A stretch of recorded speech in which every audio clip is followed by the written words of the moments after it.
I think it's 2026. I really do. I do think that World Cup, you look at the way a World Cup can flashpoint moment teams. I mean, again, we talked about the 99ers and the U.S. women's national team. Look what that did for women's soccer in this country. I mean, it made the United States into an all-encompassing powerhouse. This year's going to be a little rough, but unless we can all start donating ACLs to people right now.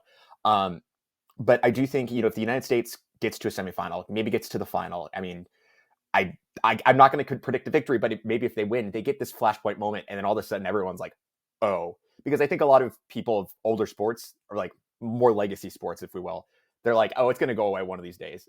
I think having that moment, having a flashpoint moment, would force them to be like, oh, this isn't going anywhere.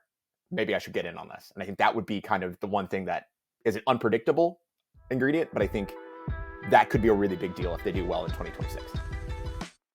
We'll call them our two very esteemed co-hosts for today. I'm super excited for episode 57. We have Christian, Michelle from Simply Soccer Pod on the show today. A couple LA Galaxy fans talking with an FC Dallas fan about how we think this game's going to grow. How's everybody doing? Doing really well. We finally have a nice day in Southern California, so breaking a streak of like 50 days or something where it was cloudy, although I can see clouds on the horizon. But can't complain. I'm excited for the U.S. tonight. Should be a good game. I went to the Nations League in 2021 or 2022, whatever year that was, and I didn't expect to like it as much as I did. So it's a tournament that's near and dear to my heart. So it's exciting about that. And it's just been rocking and rolling for the season. It's been I think Michelle and I will attest, it's been an up and down year for us. Great content, but just not great on our team side. But I mean, it's been a really good year for us and for Simply Soccer. So love it. Michelle, how are you? Great. Speak for yourself, Christian, though, on that weather, because he's a little further south than I am in LA. So it's still gloomy up here, but definitely not a gloomy demeanor despite how the Galaxy are going. But like I was saying, at least we're all on the same side for the U.S. men tonight for the most part, except for our families. But yeah, so it's really, I think it's going to be a great game. I think it is a very exciting time to be alive for soccer. Yeah, seriously, right? Exciting time to be alive is probably the best way to put it. I really couldn't agree more. I think tonight, I have no predictions. I've been texted by, I imagine everybody in my family up to this point who's probably supporting Mexico. I am the black sheep supporting USA, and I'm proud to be that person tonight. I think it's going to be fun. But with that said, before we get to that game, we got this pod, we got your story to tell. So we're going to jump right in, and our audience already knows what question we're going to ask. We'll kind of start the way that we started the show off today. Maybe Christian first, Michelle second, but however you want to answer it, right? Who are you today? I'd say I'm a 29-year-old LA Galaxy fan, San Diego, California, born and raised. Huge hockey fan, rugby fan. I'm a sports nerd, a law nerd, a constitutional law nerd.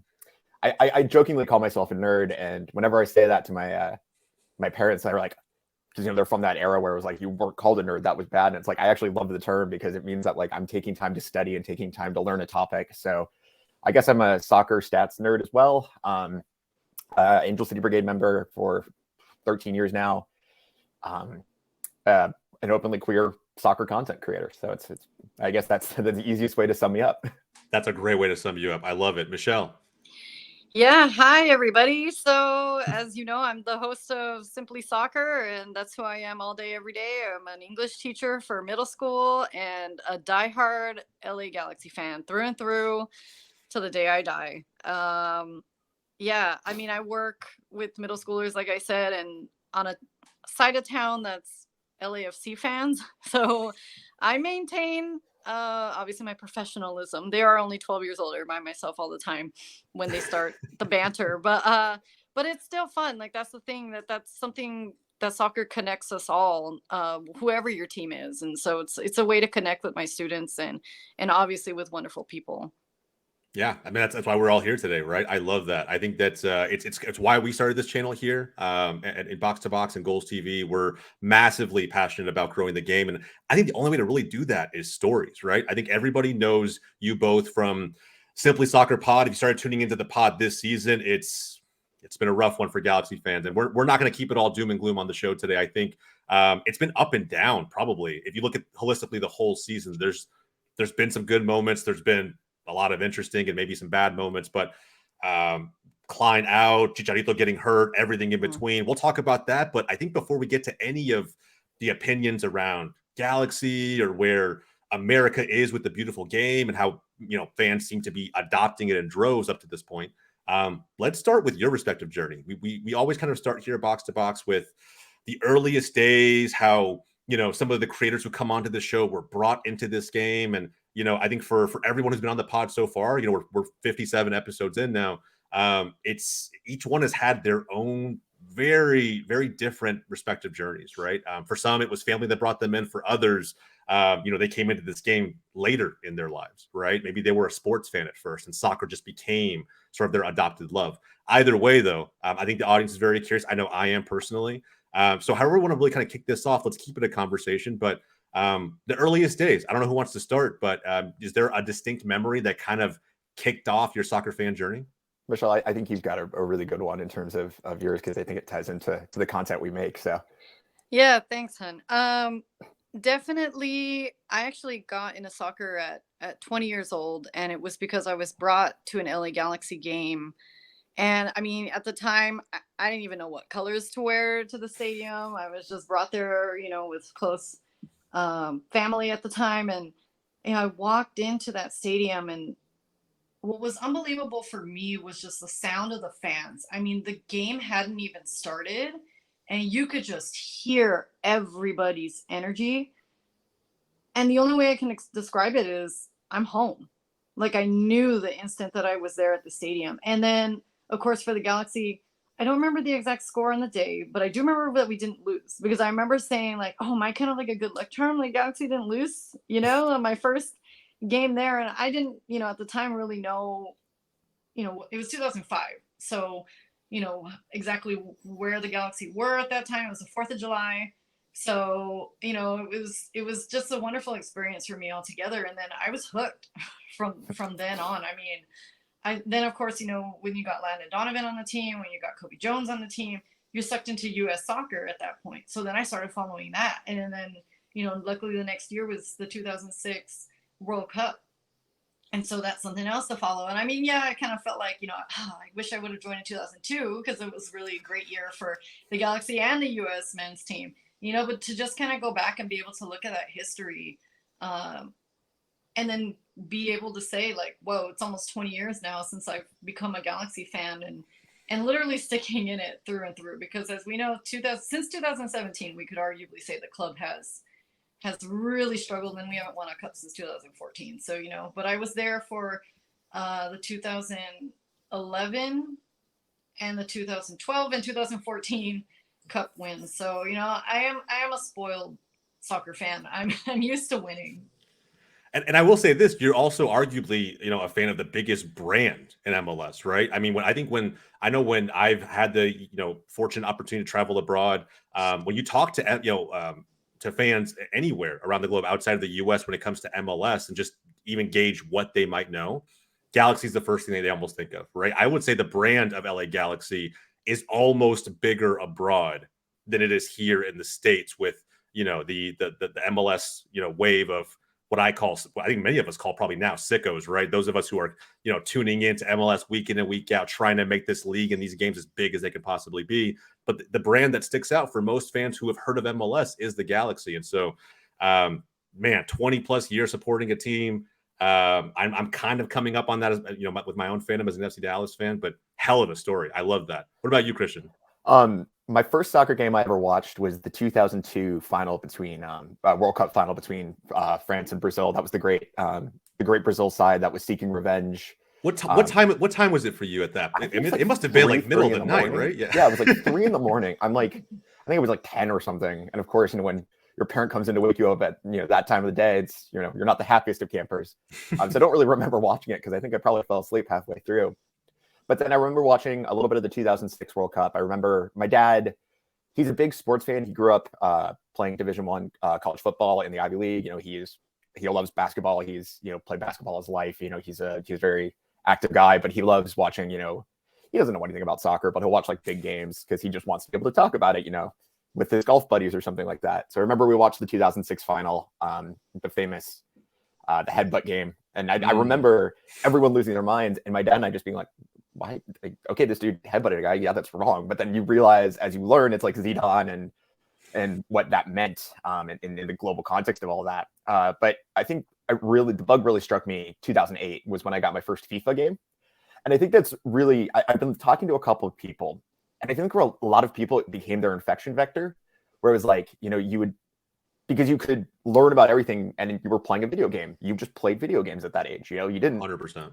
Yeah. And so I did like a random game, and I did like random team, and there was this team in red and blue colors from Spain called Barcelona, and they've got this kid Lionel Messi. He happens to be pretty good. I'm skinning every team I play in FIFA. I'm like, that's pretty cool. So then I watched my first Barcelona game, and it was kind of like I knew this was going to be a problem for the rest of my life. Hook, line, and sinker. Oh yeah, it was love at first sight, and I went to my first Galaxy game that year. I mean, it was any soccer content I could get my hands on, I needed to be around it. It was a sickness that unfortunately still haunts me to this day. I do remember the scoreline of my first Galaxy game, which was against the New York Red Bulls. That was the first year Thierry Henry had come to the league, and that was the first time he was facing off against Landon Donovan. And so it was like a huge match. Like that was back in the day when if ESPN showed up to the match, it was a big deal. Like, this is huge. A 1-1 draw. Landon scored in that game. I can't remember who scored for the Red Bulls. I just looked it up the other day. But yeah, from then on, it was like I walked into that stadium, like Michelle said, it was home. I mean, it was just, yep, this is where I belong. And it was a time in my life where, being, I think we have to remind people that in 2008, being openly queer at 16 was not something you did. But I went to Galaxy games, and they were like, yeah, we don't care. Can you sing for 90 minutes? And that's how I ended up in 121 with Angel City Brigade, was because it didn't matter. And so that was really big in terms of my growing up process was that now. And then what was it? Our first season together was 2017, Michelle. She asked me randomly in the parking lot to be on an episode. Now I said yes on a laugh. And now 5 seasons in, what are we at? 160 something episodes. It's I didn't realize how much of a part of my life it became. And it's funny because we did 2019. We did the Women's World Cup in 2019. It was great. I was burnt out by 2020. And then COVID hit. And I was like, oh, man. And I didn't realize how much of a loss that soccer was, and Simply Soccer was mainly, because that's how Michelle and I checked in with one another. And so when we didn't have anything to record, it was like we had these 3 months of going dark. And it was, I remember that first episode we did when it was like, okay, everything's kind of coming back. Everything's cycling back. I think I cried for like 2 hours after that episode, because it was like, yes, like finally I have my home again. So it's been a long road. As Michelle alluded to, since 2017, it's been a bit of a mixed bag, I think, to say the least. But I'm grateful we get to do it, and every single time we hop in, it's like, yep, I love doing this. So yeah, I love that. Now, everything you said, I mean, I don't know, it's crazy because even as someone who I think for me, I was, when it comes to almost any episode we've done, anybody can go back and look at this channel. We 50 plus episodes, and most fans that have come onto this show, especially the ones who were born to kind of love MLS first versus myself, right? Where my family, you mentioned Barcelona, we're diehard. Generationally as a family, we're diehard Barcelona fans. Like, I had no choice. When I came into this world, that's my team. I was supporting them. My dad made sure of that. It just kind of is what it is. From there, he let me pick any other team that I was supporting, but Barcelona was non-negotiable. And so I didn't even know it was called soccer until I was 9, 10 years old. I always called it football. And for me, it's always interesting to kind of dive into some of these stories, right? That where, the manner in which you were brought into this game, you feeling like when you're at the LA Galaxy games, regardless of what the score is, it feels like home, not because of, you have this immense love for who's on the pitch. I'm sure that you do, but you have a deeper a love for the badge, for the community that's been built around you with the fans, for the songs that you sing, right? They don't care to the nitty gritty who you are on that level. It's more about how loud can you be? Can you be as supportive as possible? And that just, it accelerates into this community that's formed. I mean, I'm curious, right? How many friends have each of you made through the lens of LA Galaxy matches? Well, I convert people to the Galaxy. I know, like, right now it's really, seems like it's hard to do when you've got, the other team up the 110. But I used to actually teach international students who were adults. So, we could go to Galaxy games in our free time because, like you said, they knew who the Galaxy were. They wanted to go to a game no matter who was on, whether it was Gerard, obviously Zlatan, You know, but yeah, I wasn't teaching yet in 2014 to take anybody to see Beckham. So, you know, but you know, it is a fun, proud thing to be able to say I love the Galaxy before Beckham made it cool. You know, and yeah, so it's really just been very exciting just to see everybody coming in and how the team has evolved. And I say that without trying to say devolved as well. Go ahead, Christian. Yeah. I was like, little asterisk there. To your point about it feeling like home and the friends and everything, I always jokingly say that I never enjoy tailgates because I don't talk to anyone because I'm literally just saying, hi, hi, hi, hi. How are the kids? You know, like, oh, how was the wedding? You know, what was, you know, all this other stuff. It's like, you know, congratulations on graduating. And it's so like, I just from my car beelining down, like trying to meet everyone so I can see everyone. But to the point about home, I think I was talking to a friend about this the other day, and every game I have, like, you have your little traditions in the stadium. We all do. Soccer fans, if anything, are neurotic. Like, we do have our little superstitions, and I always make sure I do a lap of the stadium. And you know how they have that really lame MLS anthem they play when the teams are walking out? Yep. The Galaxy always play Intro by the XX. And I always stand in one certain spot at the stadium, and it's right above 138. And the way that the light kind of hits the field in an afternoon game, the XX is playing. It's like, it's this centering ritual for me, but it's also like, okay, you know, like, we're home. It's okay. You know, I love that. I love that. So I think we all have those kind of things. Just to add too about the community, obviously I've was introduced to amazing people actually through Twitter, right? That's actually how this all kind of got started in a wave in a way. You know, Twitter was one of those apps kind of like Tumblr where you kind of just find yourself back in this was 2017 that I found my way back on. And, you know, one of my first tweets was about the Galaxy. And so when I decided to click on the hashtag and then I go and see that there's a whole online community. And then I got kind of quickly thrown into everything because I got picked up by what was at the time MLS Female, which became Switch the Pitch. And they needed an LA Galaxy writer because their writer actually got hired by the front office. And so she was starting to show me the ropes. What I wasn't expecting was to get thrown into this media world where all of a sudden I have a credential. Okay, tomorrow you're going to interview the players. I'm like, tomorrow? Okay, well, good thing I'm a teacher and I know how to talk to people. And so, you know, and then on Twitter, you start seeing, right, my writing gets posted. Then it starts connecting me with this whole community. I start meeting people from Riot Squad, from, you know, ACB, which I'd always not really been affiliated with a supporters group, but I always sat on the side that ACB was on. So I knew all the chants by the time I met Christian. And then when I was actually the first podcast to ever, when discovering what a podcast was, right? And then also getting invited to be a guest on, I was actually Eleazar House. And that's a story in and of itself, because thanks to that, you know, being a guest on there, they were like, when are you going to start your own show? It took like a year. But then I was like, okay, that's how Simply Soccer was born. And then Bobby of Eleazar House comes up with the fan magazine. And now I'm copy editor for that magazine. And Christian's brought on as a writer. And now we're connecting even more with the community and finding writers and getting on more podcasts. So it's been an incredible journey that there's all this room for the Galaxy community. It's not competitive. So it's been amazing. And what's cool about the Galaxy content community, and I think it's a unique thing in MLS because I don't really see it amongst a lot of other teams, which is you have like the one or two major fan podcasts. In Galaxy, we have like 6, and they're all well supported. We all work together. We do every year at the end of the season, we do a mega pod where everyone's on, and it's absolutely horribly chaotic, and they last 3 hours, but they're so much fun. But then you also have content creators like the Fanzine. You know, we have a lot of apparel creators like 1-2 Threads and Move in Silence and stuff like that. So it's this really amazing ecosystem that I don't think a lot of teams have, and it's what makes the Galaxy really special because, as you said, when we were talking, the Galaxy are the biggest brand, and so people I think that there's a certain, I don't know, that we're just interested in brand. We're just interested in brand Beckham, brand Donovan, whatever. And then you go to the parking lot at a game and there's this real grit and fan culture that it's people, we just had a futsal tournament on Sunday And it was all the supporters groups, but also 1-2 Threads was there selling stuff. You had food vendors there. You had, things that were tied to the Galaxy community.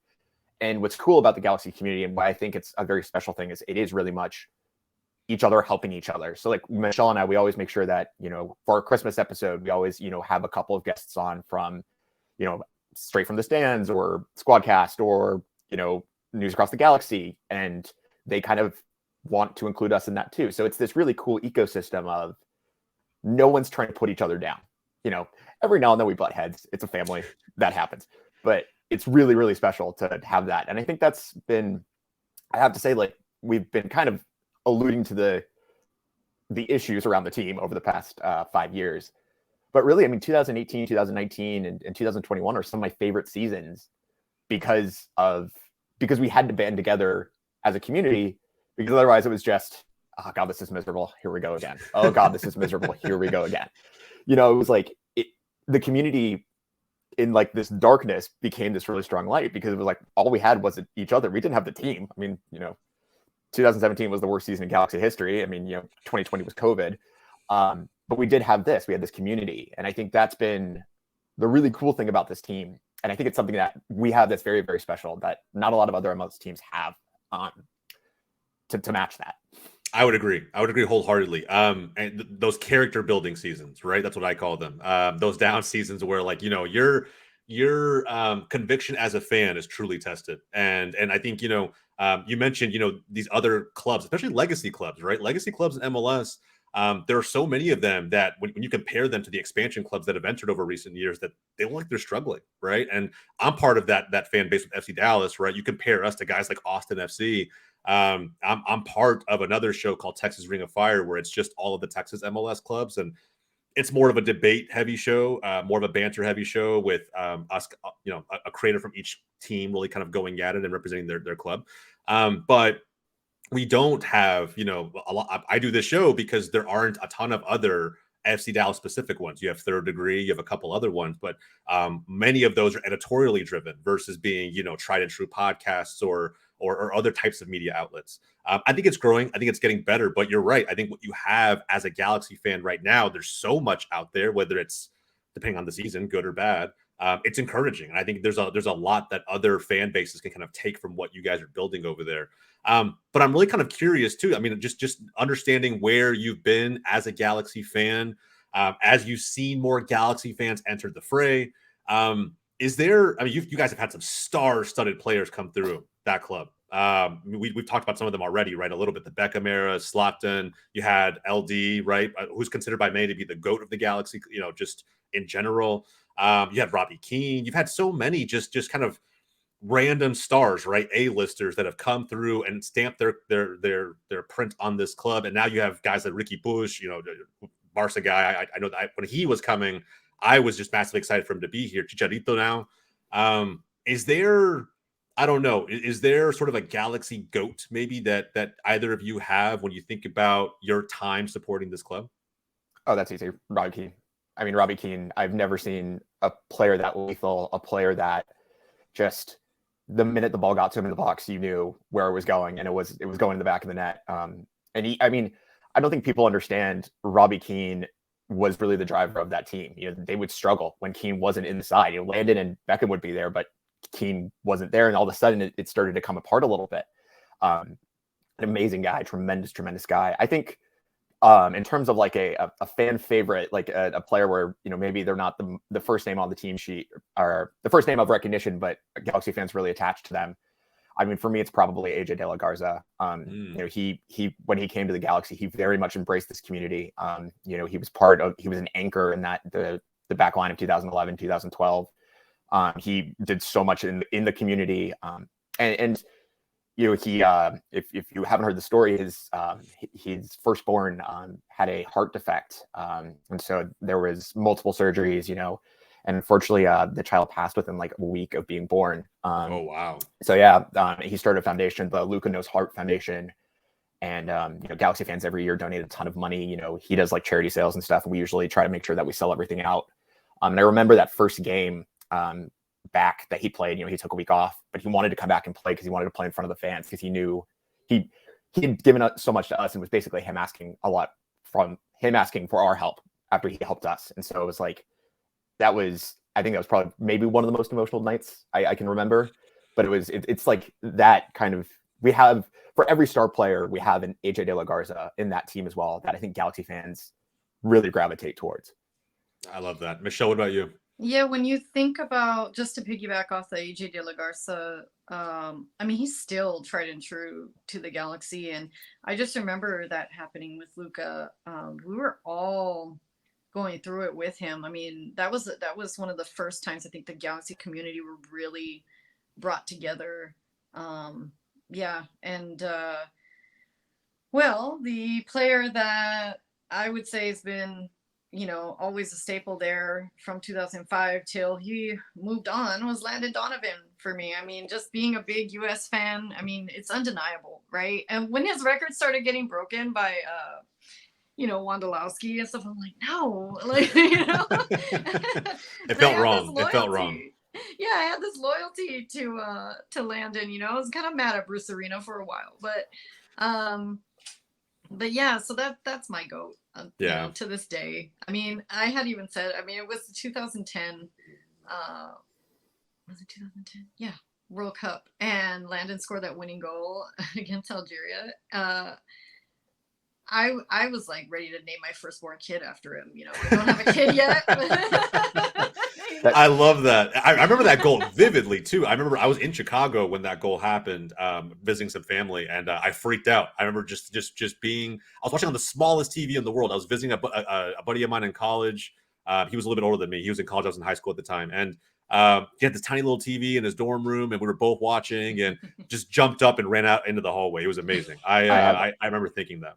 I have a scar on my foot from that goal because I jumped up so hard celebrating, and I forgot that my TV room TV had like a little ledge, so I'm running around like I don't wax my foot because I jumped, and then I looked down and just like I feel something like soaking wet on my like foot, and I'm like, did I spill water? Like what? And then I'm just like, oh no. Hey, you know what? Worth it. The U.S. went through. Yeah, and then like you said, you had Beckham go through, you had Robbie Keane go through, even Kobe Jones, and so you're just like, yeah, but Landon Donovan was with us for the longest time, so it kind of felt wrong when he left. But everybody has their. I guess he should come back and coach now. But anyway, that's a whole other thing. I think it's like it feels like a child that moved on, right? I mean, I think Landon Donovan's the first person I think of from the outside looking in as a non-Galaxy fan. I think. Zlatan, made crazy headlines. I know, and of course his first major like El Tráfico appearance was insane. And then you have, I remember the Beckham era as being the craziest thing I had seen as a kid because I couldn't fathom that a player from Real Madrid would move to the MLS. It was beyond me, and I almost compared it to the point where he moved from Manchester United to Real Madrid because as a Barcelona fan. He was the biggest star at the time. There was no social media, but he just couldn't go anywhere without being bombarded by paparazzi. His life was always in the public eye. And then he took all of that paparazzi storm and brought it to America. And I just think that it's something that I felt MLS wasn't even ready for. And Galaxy, I remember being so jealous of the LA Galaxy because they were getting arguably the biggest star in global soccer. And I'm sitting here in Dallas, and I think we had like Breck Shea, and nothing wrong with like those players that I was supporting, right? But I think most MLS fans from the outside looking in, it was almost easy to hate on the Galaxy and the Galaxy fans because it's like I was like, dude, they're so spoiled. They have this massive star who's at still a decent age, just choosing to bring everything over to America and grow this game. I loved every part of that. I think it was awesome. Well, I mean, there's the famous, he plays that first friendly against Chelsea. I think he only played like 20 minutes or something like that. And there's the famous photo of, the Galaxy bench, and there's, like all the players, and then all this media ringed around one person on the bench, and it's David Beckham, and he's just sitting there, like kind of with his arms crossed, just like, this is my show now. I run this place. But it does become a bit of a circus. I remember for a lot of teams, when the Galaxy show up, it is a circus. Like I remember I did the playoff game in 2019 against Minnesota. I'm freezing cold.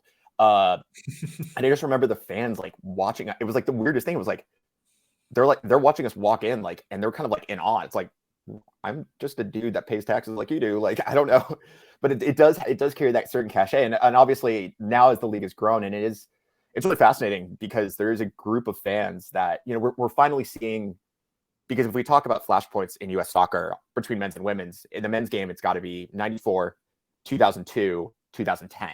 And every one of those flashpoints grew a different generation of fan. And now we're in this 2010 generation that finally is getting to the age where they understand the game, they have disposable income to spend on it, and they're moving into cities, and MLS is catering to them now. And now it's like, okay, it's a different generation of fan, and that's where you build the milieu of what makes soccer the beautiful game, which is you have all these different generations who have experienced different eras all coming together, and it creates this kind of this patchwork quilt. And I mean, on the women's side, 99, which was such a revolutionary moment, basically saves U.S. soccer.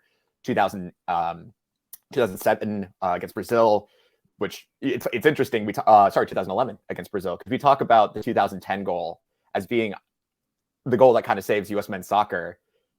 Next summer, in a game against Brazil, Abby Wambach scores in the 120th minute to take it to penalties, and it's theoretically the goal that saves U.S. women's soccer. And it's like you have this butterfly kind of effect.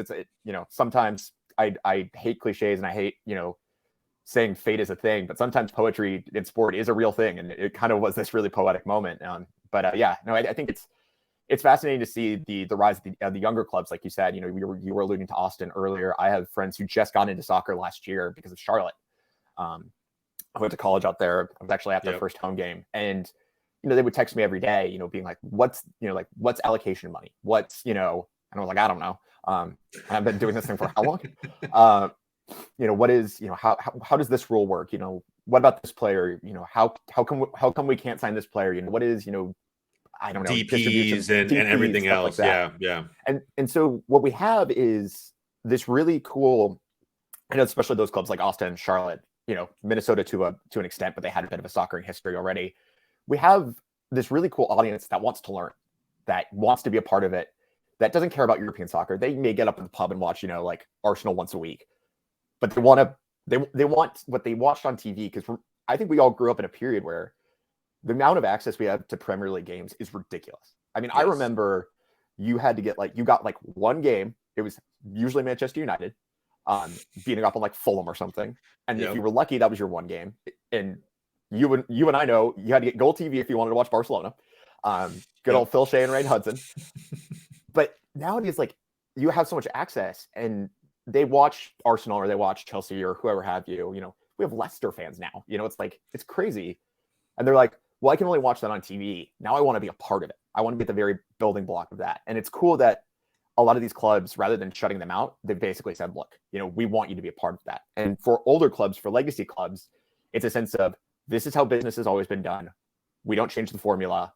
They do it, their things their way. They think they're going to be right, but we actually know we're correct. And it's kind of interesting. And especially I think the Galaxy, and maybe to a lesser extent, FC Dallas, are guilty of this, where it's clear the model doesn't work anymore. You have to change and adapt with the time. So I think that's good. It's a really fascinating kind of dichotomy. You said MLS sickos, but you can look at it as MLS 1.0, 2.0, and 3.0. Yeah. And I think right now we're in MLS 4.0. And I mean, it can only be good for the game in the country.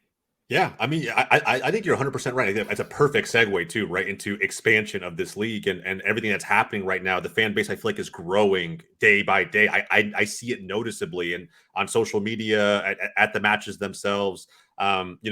Even again, right, we're talking about legacy clubs and what I see when I go to an FC Dallas match. I mean, I remember when I had season tickets back in 2011, 2012, and the only section that was always really populated and packed out was the supporters section. And the stadium was structured a little bit differently back then. It was behind one of the nets. But now, right, now that the National Soccer Hall of Fame is located there, the supporter section's in a different part. The stadium feels louder, more full. The community feels a little bit deeper. Matador doing crazy things with the club. But from an expansion standpoint, I still think that there's room to make up a little bit of ground from our standpoint. And I think that's the comparison a lot of fans are making right now when we think about how to properly grow this league and this just soccer in America in general. Everyone starts with MLS and works backwards. The rise of expansion clubs, they've been growing almost so fast that I feel like as a fan of a legacy club, I feel like I love seeing the game grow, but I feel like we're losing some steps. I don't know how you guys feel about this as Galaxy fans. I have had more than a few creators and fans who come onto this show from expansion clubs who feel like, oh my God, I got into MLS soccer at the perfect time. our fan base is loud and proud from the onset. We don't have to go through the growing pains. Like we're, there's a lot of good, but I will also say there's some cons that come along with that as well, right? Things maybe being not as financially accessible as they could be for the most casual fan of all. But as I will say, as Galaxy fans, there's a very unique ecosystem that's being built out in California between LAFC and LA Galaxy. And I'm curious. I think I've never really asked a Galaxy fan this. I'm almost curious to kind of find out now how many LAFC fans are simply just converted Galaxy fans. What's the tension like on game day between Galaxy and LAFC? You hear the fans on TV from Tráfico, right? Like that game is quickly becoming one of the most heated rivalries in MLS, if not the rivalry in MLS already. But if you wouldn't mind, for someone who hasn't dug into this rivalry decently well up to this point, how has that been since LAFC has come into the fold and now that they're defending champions? I think it's kind of, well, first off, I do think this swell of the myth of this massive swell of converted Galaxy fans, I think, is greatly over exaggerated. I think a lot of them are holdovers from the Chivas USA days. And then there's a lot of people that, like we've talked about with other teams, that wanted to get into MLS, didn't feel that like the Galaxy connected with them in one way or another. It happened, and this was a perfect opportunity for them. And a lot of transplants too that had just moved to LA that year and wanted something to be at the ground up with. And joining a team from the ground up is a powerful lure, because you can look at that in 10, 15, 20 years down the line, however long, and you see it over from the beginning of that universe to where it expands to. In terms of game day, it is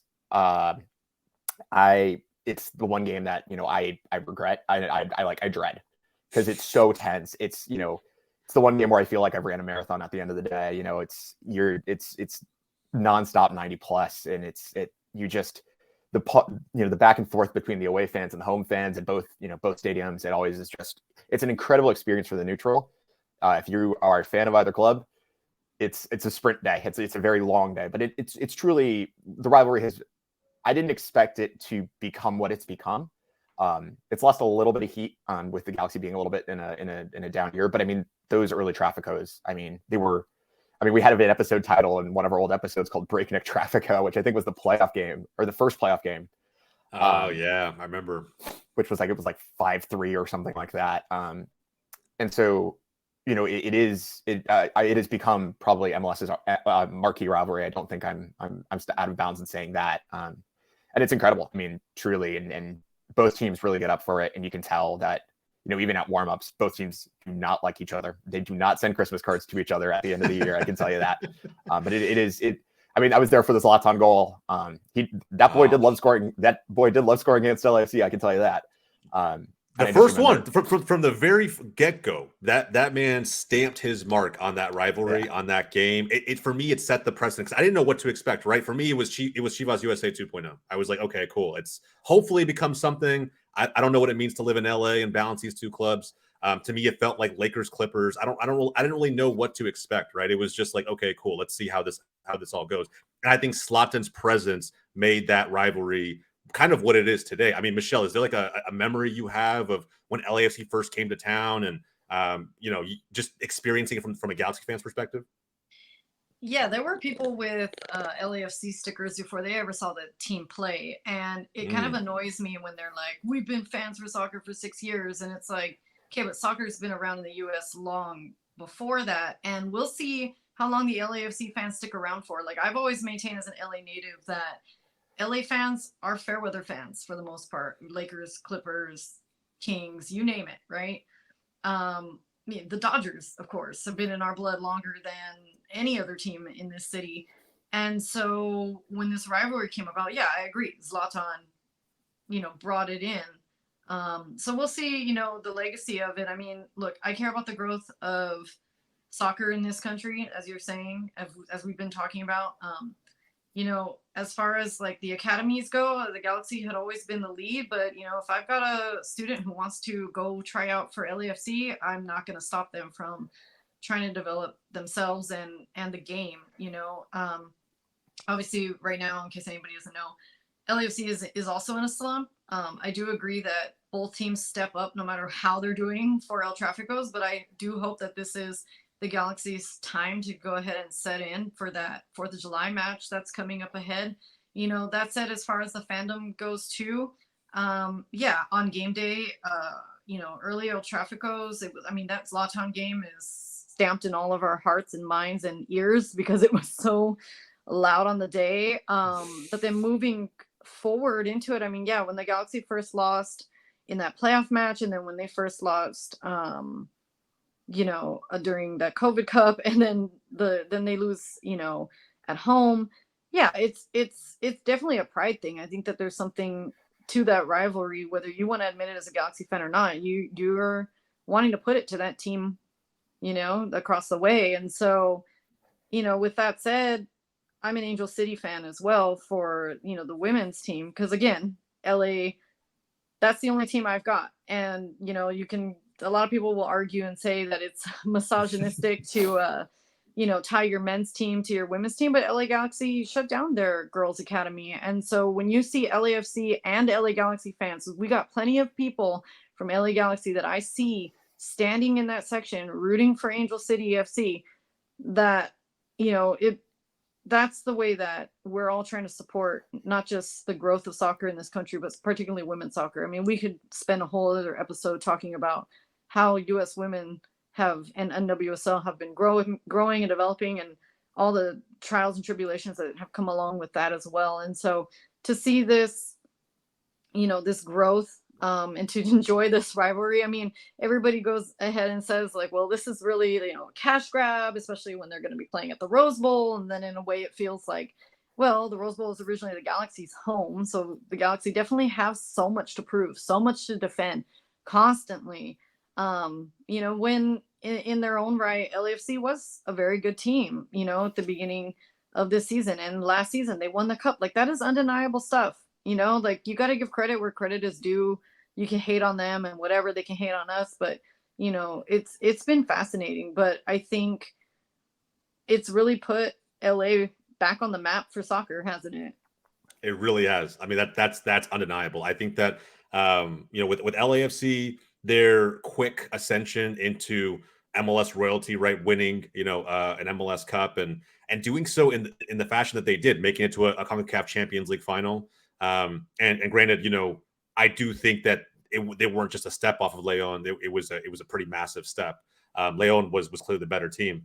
But nonetheless, right, I think that they're doing a good job of representing MLS well. But when you think about representing LA and Los Angeles and what it means as a sports town, LA is a very unique market. It's like the Bostons of the world, the New Yorks of the world, the Chicagos of the world. It's a very, very unique sports town atmosphere. I still highly, consider it to be Galaxy's playground, right? At least from my perspective. And I think for me, longevity has to factor into how a sports town identifies. It just does.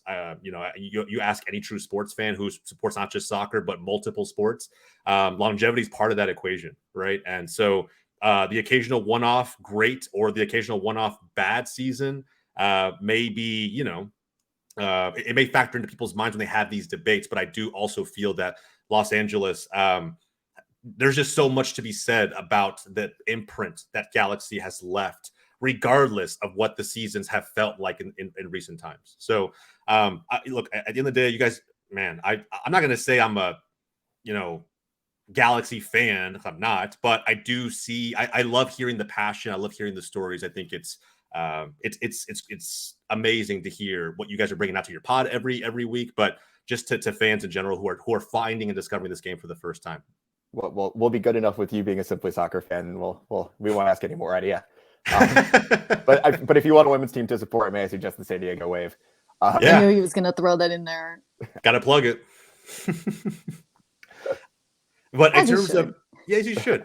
I think, look, man, San Diego in general, right? We haven't talked about that. I think, San Diego is going to have in 2025 be this massive soccer town.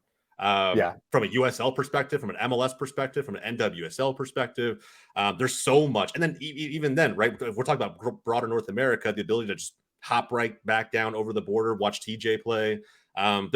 I know me being Hispanic in this country, there's so much soccer you now have access to living in that part of the country. So I think that, you know, it's a great plug, but at the same time, there's a lot that fans should be taking notice of when it comes to SoCal soccer. Look, I know we're running close on time. I think the last question I probably have for each of you, and I always ask some variation of it. To me, it's so important. I'm a massive believer, whether I'm right or wrong in a few years' time or in 10 years' time, we'll see. It's left to be known. But with that said, I'm a firm believer that soccer at some point, 5 years, 10 years from now, will challenge NBA, NFL. I think if we continuously evolve and change for the better, be open to kind of pulling, tweaking the leagues that we have in this country as they need to be changed, I think there's a real opportunity for soccer to be a top 2 sport, right? For there to be a legitimate fan culture when fans from all over the world come to North America for the 2026 World Cup, right? The way that we feel a culture when we travel abroad to experience, you know, matches in other parts of the world. I think that's going to happen, but I do think it's not going to happen just because we say it is. There's going to be something, right? A factor that comes into play that just hasn't taken place yet. From either of your perspectives, do you think that there's maybe one thing that the soccer landscape or the ecosystem in this country is missing today that would make soccer a top 2 sport or a top sport in this country? What's it going to take soccer and the beautiful game to the next level? I think we're going to get that answer. I know we are on a right path to kind of where that utopian landscape of which you describe. And I think, you know, again, it's these younger teams and these younger fans, you know, these mid-20 fans that are just getting in, you know, and so obviously patience is going to be a big factor here, but I think it's 2026. I really do. I do think that World Cup, you look at the way a World Cup can flashpoint moment teams. I mean, again, we talked about the 99ers and the U.S. women's national team. Look what that did for women's soccer in this country. I mean, it made the United States into an all-encompassing powerhouse. This year's going to be a little rough, but unless we can all start donating ACLs to people right now. But I do think, you know, if the United States gets to a semifinal, maybe gets to the final, I mean, I'm not going to predict a victory, but maybe if they win, they get this flashpoint moment, and then all of a sudden everyone's like, oh, because I think a lot of people of older sports are like more legacy sports, if we will. They're like, oh, it's going to go away one of these days. I think having that moment, having a flashpoint moment, would force them to be like, oh, this isn't going anywhere. Maybe I should get in on this. And I think that would be kind of the one thing that is an unpredictable ingredient, but I think that could be a really big deal if they do well in 2026. Do you think they have to do well? Do you think that they have to make it to the final, or they have to win the World Cup for soccer to transcend what it's become up to this point? I think if they make a good run to the semifinal, or, you know, like, because American sports fans, we want results, but we also like the story. You know, that's, I think, why we love doing Simply Soccer, is because we really like telling the story of a match, of a game or something like that. You know, I do it through stats. Michelle does it through her amazing English skills.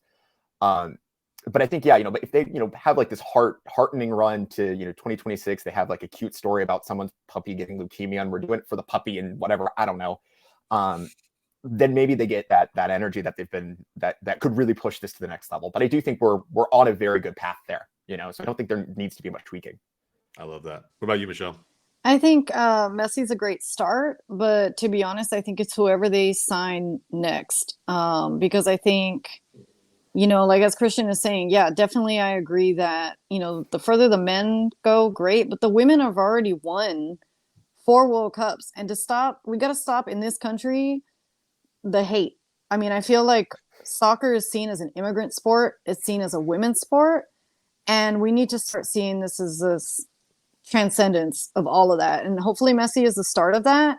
You know, if we sign Mbappe next, if, you know, Ronaldo comes over here, I don't know who it's got to take, but I think that Messi is a great start, and whoever they sign next is going to really help bring this, because you can already see the followers and the money coming in. I mean, that's the only other unfortunate side effect is the money, right? Like, we have been spoiled that we've been able to go to games for like $30, and you know, that is going to limit the market some, but you know, prices are always going up, and I think it's just a precursor to what 2026 is going to start costing us to go to a game. So yeah, I agree. You know, I look forward to seeing however it ends up growing in this country. And obviously within my lifetime would love to see the U.S. men not only win, but like, you know, get to a semifinal. Yeah.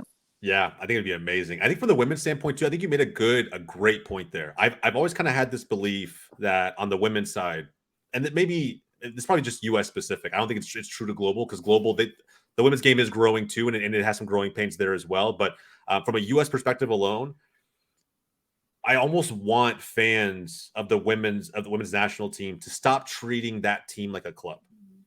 I think the game grows on the women's side if we can start redirecting fans to their local clubs and promote them and follow them and be just as diehard, quote unquote, about those local teams as they are about the women's national team. I know that there was a time where, you know, we'd only have that, women didn't have that access, right? There weren't clubs everywhere that you could join and become a fan of. But now that is starting to become the case, right? And you know, you won't see. I mean, I can't recall how many caps, international caps, certain women's players have had in this country. For some, it's a crazy amount. They almost have as many caps as like men's players have for their individual clubs, and that's just because, again, growing pains, right? The times there were no club games going on, so they just played more national team games. But those are changing, and I think that, you know, if we could stop treating the women's national team like a club and more like a national team, and start supporting some of these local sides in this country, I think it's going to be the culmination of all of that, combined with the growth the men's game is seeing.